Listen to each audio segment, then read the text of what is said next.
ઉપલેટામાં cyber ફ્રોડનો એક એવો હચમચાવી દેનારો કેસ પ્રકાશમાં આવ્યો છે કે જેના કારણે એક નિર્દોષ યુવકને પોતાની જિંદગી ગુમાવવી પડી.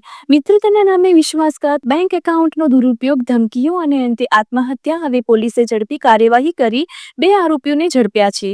ઉપલેટાના 34 વર્ષીય રાકેશભાઈ નાથાભાઈ વાસિયાએ થોડા દિવસ અગાઉ આત્મહત્યા કરી હતી, પરંતુ આ આત્મહત્યાના પાછળનું કારણ સામે આવતા સૌ ચોંકી ગયા છે.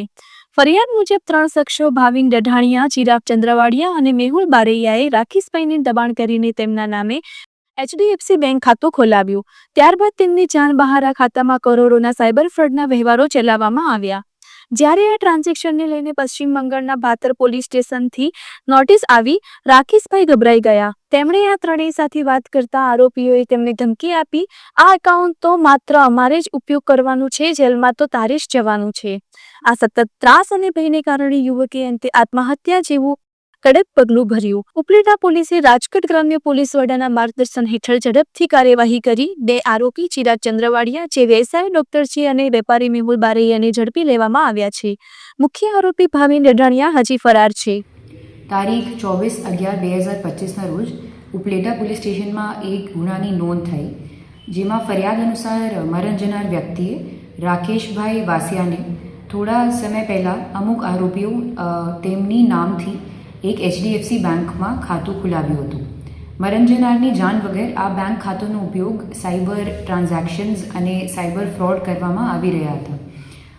પછી એક સાયબર ફ્રોડ શંકાસ્પદ ટ્રાન્ઝેક્શન અંગે પશ્ચિમ બંગાળના પૂર્વ વર્ધમાન જિલ્લાની પોલીસની તરફથી મરણ જનારના સરનામે એક પોલીસની નોટિસ મળતા મરણ જનારને મામલાની ગંભીરતાનો અહેસાસ થયો.